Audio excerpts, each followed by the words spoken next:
बच्चों कैसे हैं आप लोग? ठीक हैं। तो लास्ट लेक्चर को फर्दर कंटिन्यू करते हैं। तो लास्ट लेक्चर में हमने जो बात की थी वो टाइप्स ऑफ ऑब्जेक्ट की बात की थी कि टाइप्स ऑफ जो ऑब्जेक्ट्स हैं वो हमने डिस्कस किए थे, लेकिन ये एक बात और इसमें रह गई थी, यानी कि वो फर्दर मुझे बतानी थी वो आज की वीडियो में, कि ये जो दो ऑब्जेक्ट है, मिसाल के तौर पे मैंने आपको कहा था कि she presented her assignment to the teacher, right? अब यहाँ पे जो मैंने आपको बात कही थी कि एक तो ये और दूसरा ये, शी प्रेजेंटेड हर असाइनमेंट, ये एक अलग ऑब्जेक्ट है और ये एक अलग ऑब्जेक्ट है। दो ऑब्जेक्ट आएंगे। आम तौर पे इन दोनों ऑब्जेक्ट्स में एक तो होता है वो प्रोनाउन होता है, राइट, कि प्रोनाउन आता है जिसको हम ऑब्जेक्टिव प्रोनाउन कहते हैं, लेकिन सम टाइम उस प्रोनाउन की जगह पे कोई ना कोई नाउन भी आ जाता है, जैसे कि टीचर है, she presented her assignment to teacher. इसी तरह से they gave me a car, ठीक है जी। देखो ये भी सब्जेक्ट है, ये वर्ब है, ये ऑब्जेक्ट है, इसी तरह से ये भी ऑब्जेक्ट है। अब अगर हम देखें तो ये यहाँ पे हमारे पास ऑब्जेक्टिव प्रोनाउन है, ऑब्जेक्टिव प्रोनाउन है।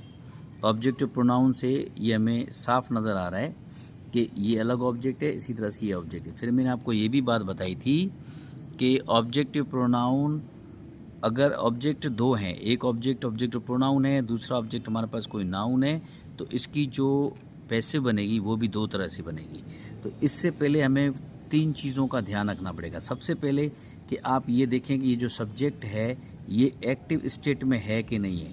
देखिए जी, एक्टिव स्टेट में होने का मकसद ये हरगिज़ नहीं है कि आपके ख़यालात में ये आ रहा है कि सब्जेक्ट जो है कोई ना कोई काम कर रहा है। देखिए, सब्जेक्ट काम तो करता है, लेकिन उस काम का जो इफ़ेक्ट है वो किसी पे होना चाहिए।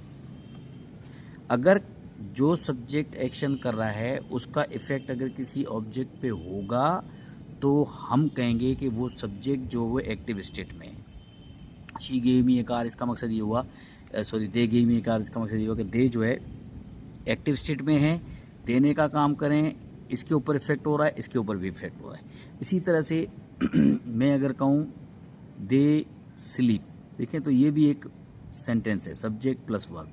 अब इसमें ऑब्जेक्ट की ज़रूरत नहीं है। अब इसके पीछे जो ग्रामेटिकल रीज़न तो यही है कि ट्रांजिटिव इंट्रांजिटिव वर्ब, ये इसका चक्कर है। लेकिन एक आम आदमी को ट्रांजिटिव इंट्रांजिटिव समझ कैसे आए, तो इसमें हम देखना ये होता है कि ये जो सब्जेक्ट है यहाँ पे, ये अभी एक्टिव स्टेट में नहीं है। अगर आप देखें तो ये जो एक्शन जो परफॉर्म कर रहे हैं या हो रहा है इनसे, तो उसमें ये सब्जेक्ट एक्टिव स्टेट में नहीं है। लिहाजा जब एक्टिव स्टेट में यूँ नहीं है कि ये इस तरह का एक्शन नहीं है जिसके ऊपर कोई इफेक्ट हो, किसी और पे इफेक्ट हो, इसका इफेक्ट इसी सब्जेक्ट के ऊपर ही हो रहा है।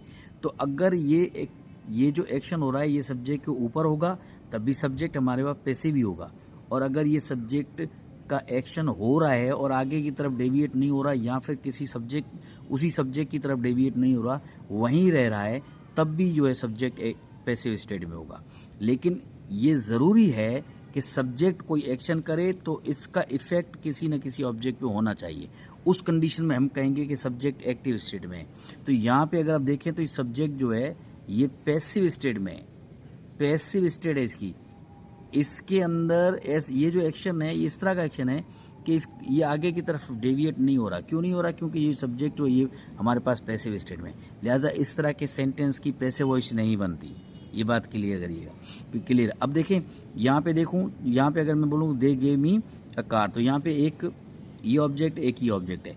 अब इन ऑब्जेक्ट को हम, यानी मैं, हम से मुराद मैं, they gave me a car. अब मैं आपको ये कह सकता हूँ कि हम इन ऑब्जेक्ट को, ये वर्ब है, ये सब्जेक्ट है, ये ऑब्जेक्ट है, ये ऑब्जेक्ट है, इन ऑब्जेक्ट को on the basis of direction of action के बिहाफ पे हम इसको डिवाइड कर सकते हैं, इसको कैटेगराइज कर सकते हैं। अगर मैं कहूँ कि ये देने का काम करे, तो देखिए सबसे पहले सब्जेक्ट जो देने का काम करेगा तो वो इसमें डायरेक्टली काम किसके ऊपर करेगा? सबसे पहले डायरेक्टली वो इस ऑब्जेक्ट के ऊपर काम करेगा। ये नहीं सबसे पहले वो कार को एनी हाउ अपने पोजीशन में लेगा and then he will transfer to me, right. तो इसका मतलब ये हुआ कि ये जो है ये हमारे पास डायरेक्ट ऑब्जेक्ट है, इसको हम डायरेक्ट ऑब्जेक्ट कहेंगे, और ये जो है हमारे पास इनडायरेक्ट ऑब्जेक्ट है। ये बात याद रखिएगा। तो रैन मार्टिन के अंदर भी ये बात क्लियर लिखी हुई कि डायरेक्ट और इनडायरेक्ट ऑब्जेक्ट इसी को ही कहते हैं कि अगर आपके पास दो तरह के ऑब्जेक्ट है तो सबसे पहले देखें सब्जेक्ट का इंटरेक्शन जो किसके साथ हो रहा है। अगर सब्जेक्ट का इंटरेक्शन डायरेक्टली जिस ऑब्जेक्ट के साथ हो रहा है वो डायरेक्ट ऑब्जेक्ट होगा, और अगर इनडायरेक्टली किसी ऑब्जेक्ट के ऊपर है तो वो इनडायरेक्ट ऑब्जेक्ट होगा। ठीक है जी। तो ये थी क्लियर पिक्चर आपके टाइप्स ऑफ ऑब्जेक्ट की, और ये पार्ट बी वीडियो है। इसका पार्ट ए वीडियो मैं पहले से अपलोड कर चुका हूँ, राइट। तो this was all from today. Object type of object के लेक्चर यहाँ पे एंड होता है। If you have any kind of question and any kind of query, you can text me in the comments, and like my channel Distance Learning 1808 and subscribe it for further videos. Thank you so much.